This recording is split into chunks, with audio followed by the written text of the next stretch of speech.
3,500년 전쯤 이야기예요. 3,500년 전 이집트에서 소수민족으로 서름을 받던 고대 이스라엘이 이집트 해방이죠. 하고서 광야에서 한 40년 이렇게 살다가 가나안 땅으로 들어가기 직전에 이 모세가 이 이스라엘 군중들에게 일장의 연설을 했습니다. 설교이기도 하고요. 규례와 법도를 길게 설명했는데 그 내용이 바로 신명기입니다. 이스라엘 백성들이 가나안을 약속의 땅으로 생각을 해서 기대가 많았지만 사실은 거기서의 삶이 녹록한 건 결코 아니었습니다. 이미 그곳에 자리 잡고 있었던 원주민들, 여러 부족들이 있었는데 그들과 생존 경쟁을 해야만 됐습니다. 땅 투쟁과 비슷한 거예요. 아주 그게 격해서 제로섬, 제로냐, 모든 거냐 하는 정도까지의 아주 극한의 투쟁이었습니다. 그러한 과정에서 하나님의 신앙이 위기에 처할 수도 있었습니다. 그러니 가나안에 들어가지 못할 운명에 처한 모세의 마음이 얼마나 답답했을지 상상이 갑니다. 우리의 지난 시절 시집갈 딸에게 시댁에 가서 어떻게 행동해야 할지를 자세하게 가르치는 아버지의 심정이 여기 신명기에 담겨 있습니다. 신명기가 말하는 핵심은 간단합니다. 하나님께 순종해라. 그러면 복을 받는다. 만약에 불순종하면 심판을 받는다고 하는 겁니다. 아주 단순하죠? 마치 요즘 예수 천당, 불신 지옥 구호처럼 유치하게 그렇게 들리기도 합니다. 그런데 그렇지 않습니다. 유치한 게 아니에요. 신명기의 영적인 세계에는 깊고 아득합니다. 이러한 가르침 속에 들어있는 신앙의 깊이를 우리가 눈여겨봐야 됩니다. 이런 이야기예요. 하나님이 누군지를 경험한 사람, 즉 생명의 절대세계를 경험한 사람은 이 순종과 불순종이라고 하는 의미가 뭔지를 압니다. 신앙은 근본적으로 절대적인 거예요. 세상을 창조한 하나님 앞에 그거를 인식하고 거기에 선 사람은 자신의 이성, 지성, 합리성, 나름으로의 그 논리를 내세우지 않고 무조건 순종할 뿐입니다. 순종 아닌 것은 모두 불순종으로 떨어질 수밖에 없습니다. 아브라함과 요백에서 우리는 그러한 것을 배울 수 있습니다. 모세도 그랬어요. 그는 하나님을 경험한 사람입니다. 여러분들도 하나님 경험하고 싶으시죠? 혹시 경험하셨는지요? 그건 한 번 경험으로 끝나는 문제는 아닌 거예요. 이 모세는 호렙산에서 불이 붙었지만 타지는 않는 가시떨기 나무 현상 앞에서 하나님을 경험했습니다. 거룩한 대상 앞에서 그는 신을 벗었어요. 피할 수 없는 명령을 받았습니다. 모세는 이제 자기에게 명령을 내린 그를 향해서 당신의 이름이 뭐요? 내가 내 민족에 가서 뭐라고 얘기를 할까요? 이름을 알려달라고 했지만 나는 스스로 있는 자라고 하는 답변만 듣습니다. 출애굽기 3장이에요. 세상 언어와 개념과 범주로 담아낼 수 없는 어떤 분을 경험한 그 모세는 그분의 말씀에 이제는 더 이상 가타부타 안 하고 순종했습니다.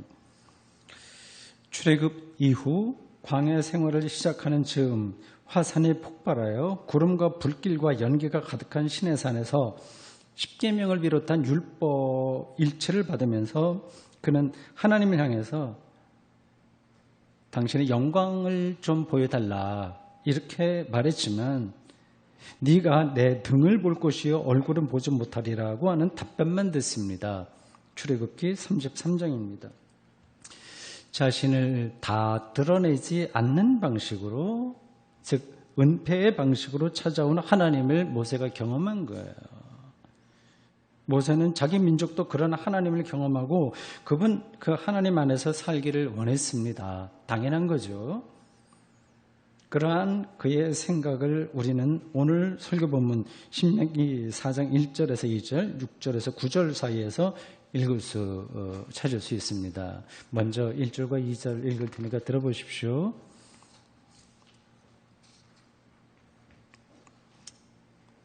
이스라엘아, 이제 내가 너희에게 가르치는 규례와 법들을 듣고 준행하라. 그리하면 너희가 살 것이요 너희 조상의 하나님 여호와께서 너희에게 주시는 땅에 들어가서 그것을 얻게 되리라. 내가 너희에게 명령하는 말을 너희는 가감하지 말고 내가 너희에게 내리는 너희 하나님 여호와의 명령을 지키라. 본문은 규례와 법도를 실천하고 하라고 준엄한 명령을 내립니다. 여기서 말하는 규례의 법도는 여러분들이 당연히 아시다시피 이스라엘 백성들이 가나안 땅에 들어가서 지켜야 될 여러 가지 규범들, 규칙들입니다. 보통 율법이라고 하죠. 하므라비 법전과 같이 그러한 법전들입니다. 율법의 총체는 십계명입니다.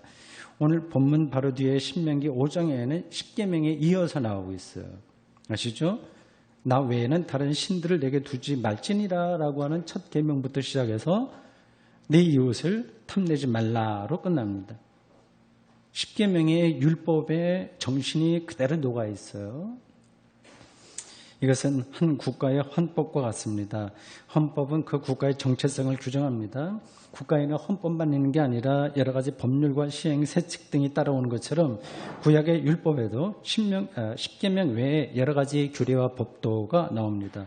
모세는 이것을 잘 지켜야 된다, 준수해야 된다 이렇게 강력하게 이스라엘 백성들에게 가나안 입성을 바로 앞두고 이렇게 충고하고 명령을 내렸습니다. 규례와 법도를 지켜야 될, 즉 율법을 지켜야 될 이유가 세 가지입니다. 오늘 본문이 그렇게 말하고 있어요. 하나는 그것으로 너희가 살 것이다, 산다.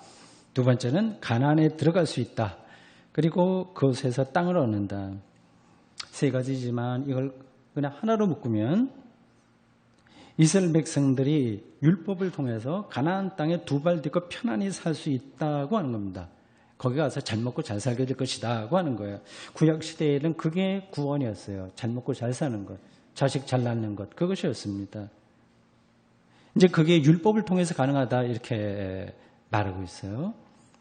이스라엘 민족은 율법 민족이라고 불릴 정도로 그 율법의 자부심을 느꼈습니다. 사실은 우리가 객관적으로 보더라도 대단한 거예요. 그거 말이죠. 율법 말입니다.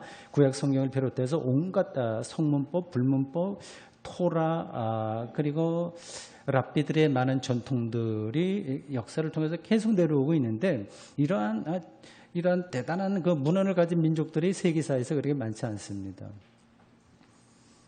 오늘 본문 신명기 4장 8절은 이것을 다음과 같이 표현합니다.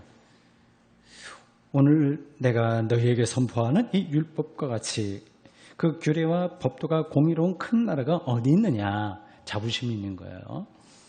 이어서 9절에서 이 율법을 마음에서 떠나지 않도록 조심하라. 그리고 자손들에게 계속 전해서 알게 하라. 이렇게 했습니다. 모세는 무엇을 근거로 해서 율법이 이스라엘 민족의 살 길이라고 선포한 것일까요? 이게 정말 맞는 이야기일까요? 생각해 보십시오. 성경을 너무 그러려니 생각하지 마시고 정말 그런가를 여러분들이 들어가서 확인하면서 이해해야 성경의 세계로 들어가는 겁니다. 고대 이스라엘이 가나안에 들어가서 어떻게 살았는지를 보면 답이 나옵니다. 그들은 광야 생활을 하던 때와는 비교할 수 없을 정도로 이 가나안에 들어가서 좀 어느 정도 풍족한 생활을 했어요. 다른 나라처럼 왕정 국가를 이루고요. 예루살렘 성전도 건축할 수 있었습니다.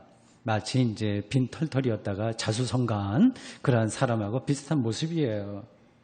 그러나 그들의 삶이 가나안에서 늘 성공적이지 못했습니다. 주변 제국으로부터 끊임없이 순환을 당했습니다. 그리고 바벨론 포로로 잡혀가기도 했고요. 선지자들은 그 이유가 그들의 죄를 졌기 때문이다. 잘못했기 때문이다. 율법을 지키지 않았기 때문이라 이렇게 진단을 합니다.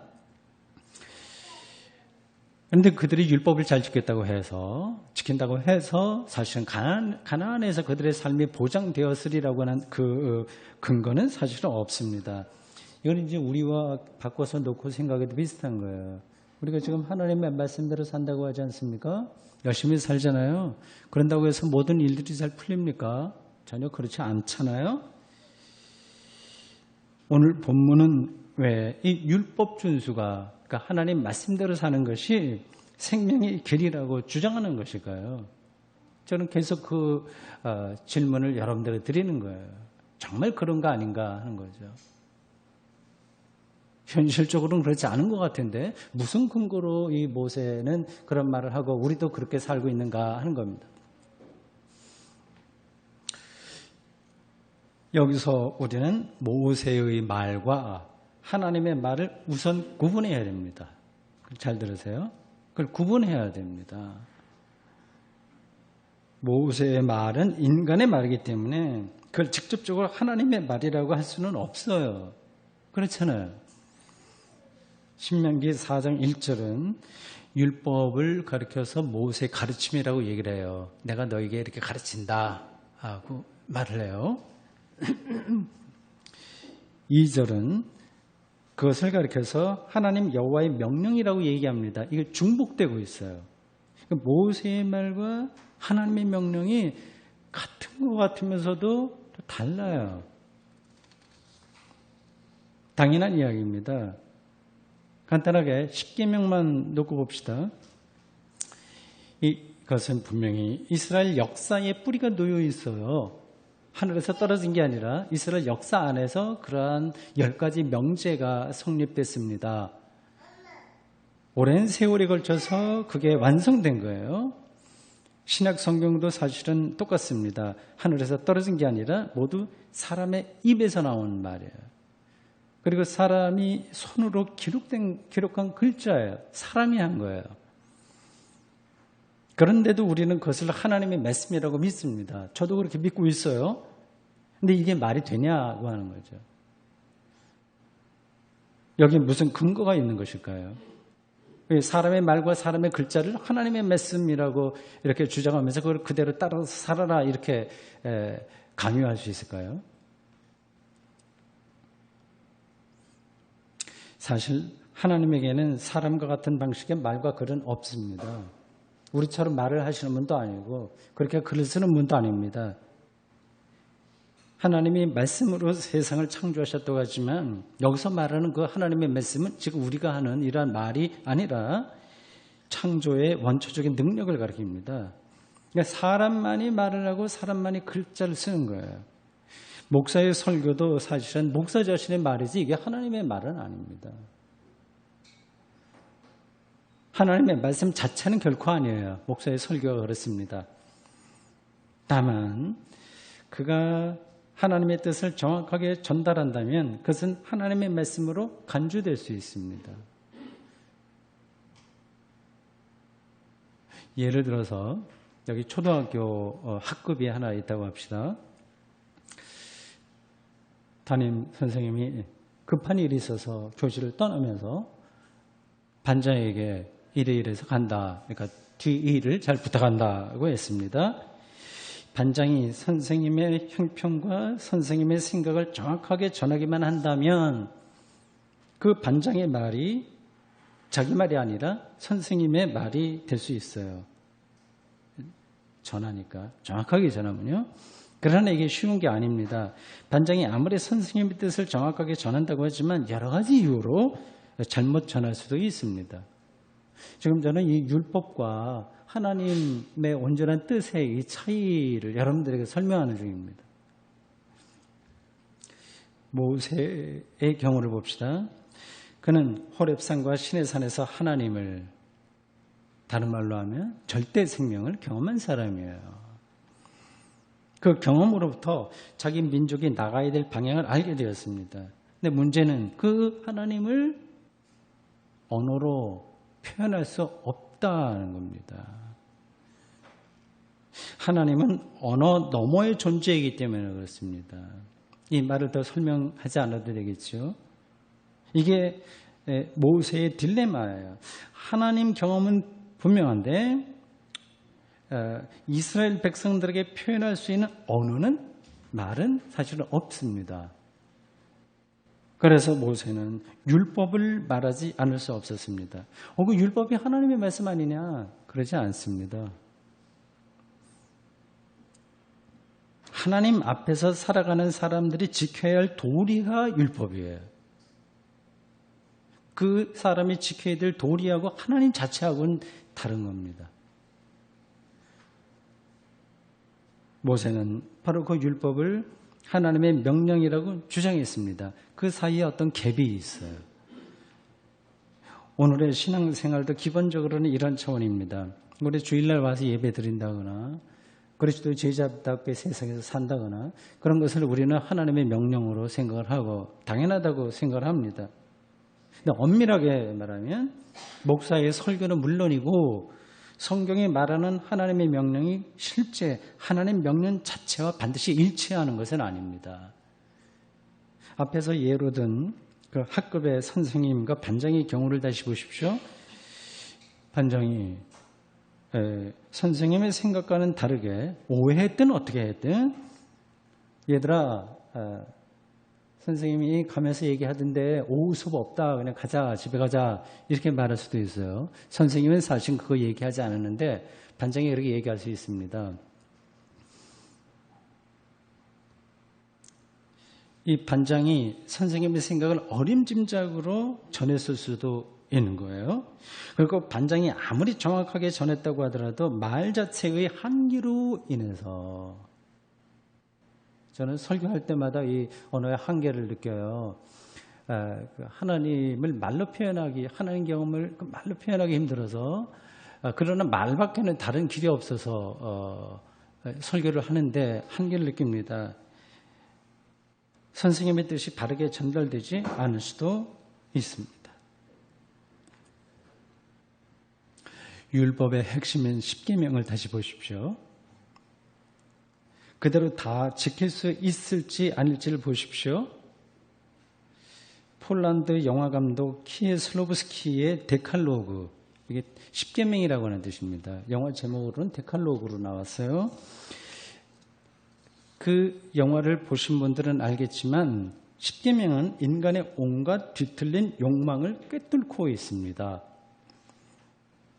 이 십계명은 그걸 얼마나 잘 지켰냐 또는 지키지 못했느냐의 문제가 아니라 하나님 앞에서 인간이 얼마나 무기력한 존재인가를 폭로하는 그런 규범입니다.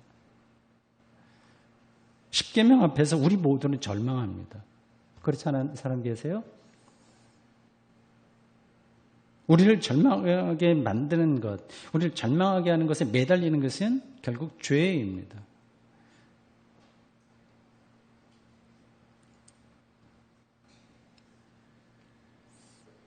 이 십계명은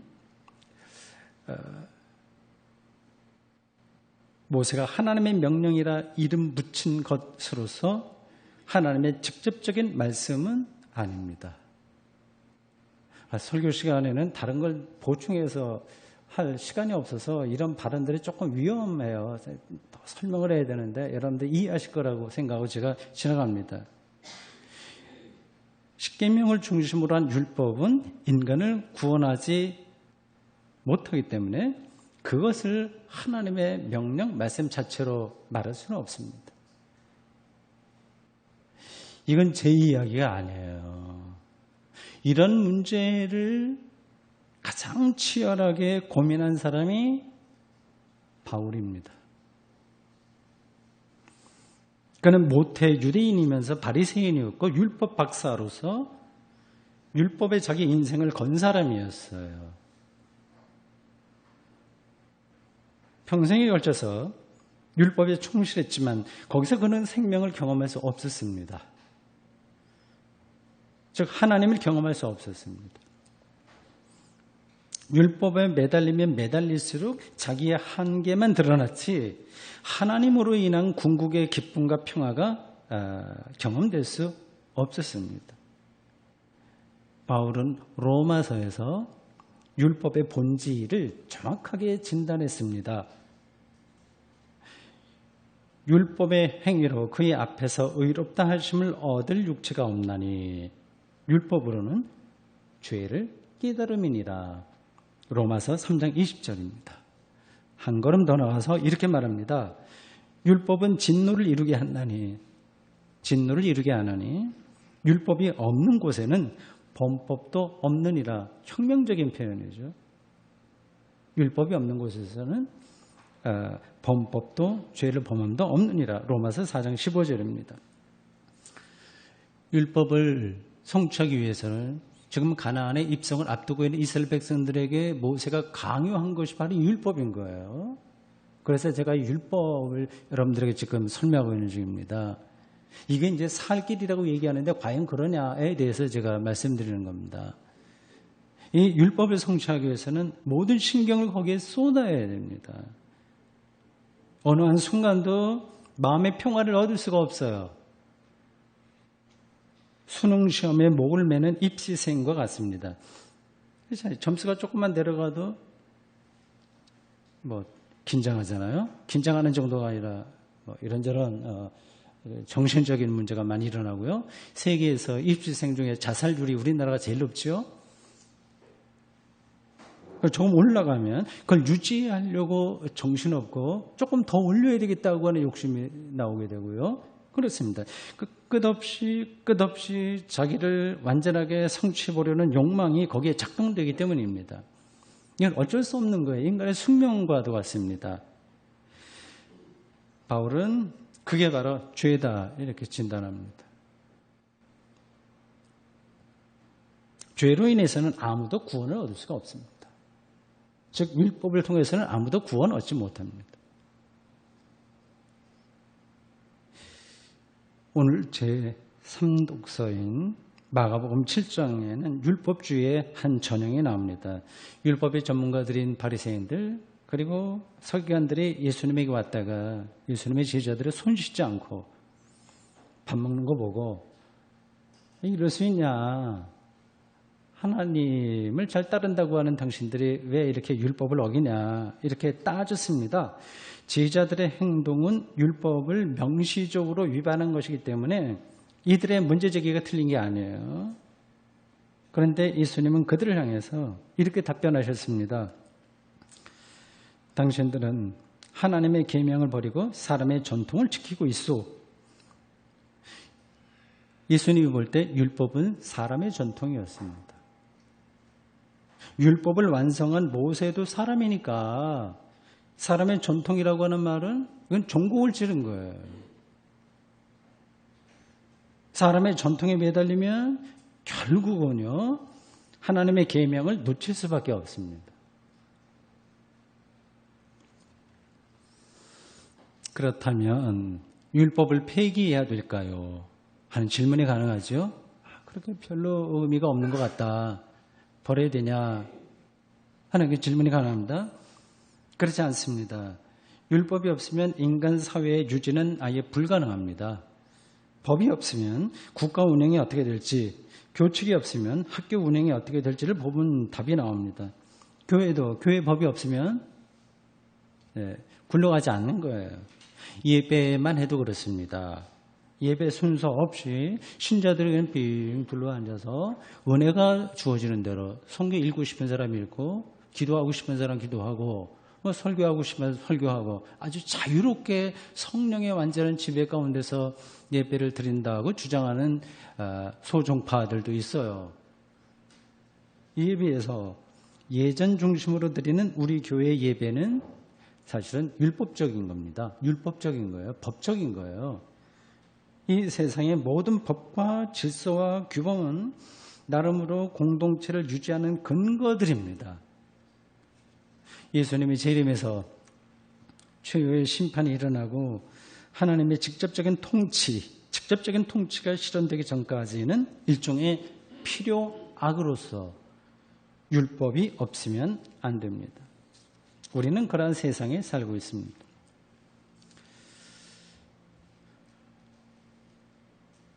구약 종교인 유대교는 율법의 신앙의 거점을 잡았다면 바울은 거기에 한계를 여지없이 뚫어보고 있지만 기독교는 예수 그리스도의 복음의 신앙의 거점을 잡았습니다. 이 대목에서 다시 바울의 가르침으로 돌아가야 되겠습니다. 그는 철저한 유대교인이었다가 철저한 기독교인으로 돌아선 사람이기 때문에 그에게서 정확한 대답을 들을 수 있습니다. 율법의 기능이 죄를 깨닫게 하는 것이라고 짚은 뒤에 이게 나쁘다는 뜻이 아닙니다. 뭐가 잘하는지 못했는지 알게 아는 거 이건 중요한 거예요. 율법의 기능은 거기에 있는 거예요. 그걸 짚은 뒤에 바울은 전혀 다른 차원의 어떤 궁극적인 사실을 언급합니다. 로마서 3장 21절에서 24절입니다. 제가 공동 번역으로 약간 간추려서 읽을 테니까 들어보십시오. 그러나 이제는 하나님께서 인간을 당신과 올바른 관계에 놓아주시는 길이 드러났습니다. 그것은 율법과는 아무 관계가 없습니다. 하나님께서는 믿는 사람이면 누구나 아무런 차별 없이 당신과의 올바른 관계에 놓아주십니다. 그것은 예수 그리스도를 믿음으로써 이루어지는 것입니다. 하나님께서는 그리스도 예수를 통해서 모든 사람을 죄에서 풀어주시고 당신과 올바른 관계를 가질 수 있는 은총을 거저 베풀어 주셨습니다.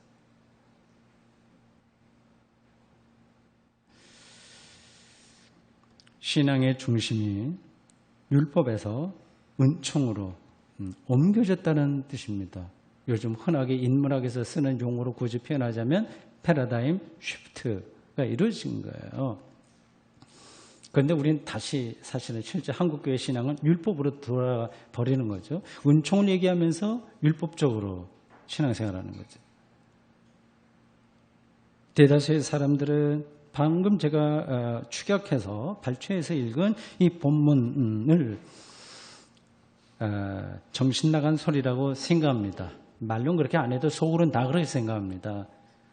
예수 그리스도를 믿으면 그가 유대인이든 이방인이든 남자든 여자든 율법적인 사람이든 그렇지 않든 이성애자이든 동성애자이든 가릴 것 없이 자유주의자이든 공산주의자이든 가릴 것 없이 남한 사람이든 북한 사람이든 지상인이든 일정 무식증이든 아무 차별 없이 죄에서 이건 죽음의 능력인데 여기서 풀어주셨다고 하는 발언을 이해하고 동의하기가 쉽지 않습니다. 특히 율법에 충실했던 사람들과 모범생으로 살았던 사람들은 은총의 능력을 이해하기가 더 어렵습니다. 저런 사람과 내가 동일 취급을 받는단 말이야. 이런 생각이 못마땅한 거, 이런 생각이 드는 거죠. 이런 상태에 머물러 있다면 안타깝게도 그는 아직 하나님의 은총을 모르는 사람입니다.